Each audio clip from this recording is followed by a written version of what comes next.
பிரச்சனை. ஒரு பண்ணையாரோட வீட்ல ஒரு எலி வாழ்ந்துட்டு வந்திருக்கு. அங்கு வளர்ந்த கோழி, வான்கோழி, ஆட்டுக்குட்டி எல்லாருமே நண்பர்களா இருந்திருக்காங்க. ஒரு நாள் பண்ணையாரு எலிப்பொரிய ஒண்ணு வாங்கிட்டு வந்திருக்காரு. பயந்து போன எலி ஓடி போய் வீட்ல இருந்த எல்லா நண்பர்கள்ட்டையும் சொல்லியிருக்கு.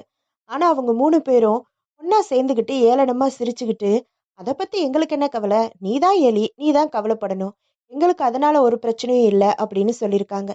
அன்னைக்கு நைட்டே அந்த எலிப்பொறியில எலிக்கு பதிலா ஒரு பாம்பு மாட்டிருச்சு. அத வெளியில எடுக்கிறதுக்காக அந்த பண்ணையார் போனபோது, அந்த பண்ணையாரோட கையிலேயே கடிச்சிடுச்சு. அதுக்கு சிகிச்சையில அவர் உயிர் பிழைச்சாலும், ஜுரம் மட்டும் இறங்கவே இல்ல. அப்ப யாரோ சொல்லியிருக்காங்க, கோழி சூப் சாப்பிட்டா சரியாயிரும் அப்படின்னு. உடனே கோழிய போட்டு தள்ளி சூப்பு வச்சு குடிச்சிட்டாங்க. அந்த பார்க்க வந்த உறவினர்கள் எல்லாத்துக்கும் வான்கோழிய சமைச்சு போட்டாச்சு. வான்கோழியும் காலி. சில வாரங்கள்லயே பண்ணையார் நல்லா குணமடைஞ்சிட்டாரு. நல்லா தேறிட்டாரு. அந்த சந்தோஷத்திலேயே எல்லாருக்கும் விருந்து கொடுக்கணும் அப்படின்னு சொல்லி, அந்த ஆட்டுக்குட்டிய போட்டு தள்ளி விருந்தும் குடுத்தாச்சு.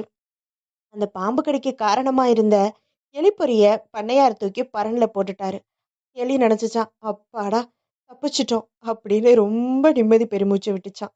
அதனால எதுவுமே நமக்கு அந்த ஆபத்து இல்ல அப்படின்னு என்னைக்குமே எதை பத்தியும் அலட்சியமா இருந்துடவே கூடாது. அது எப்ப வேணா நம்ம பக்கமும் திரும்பலாம்.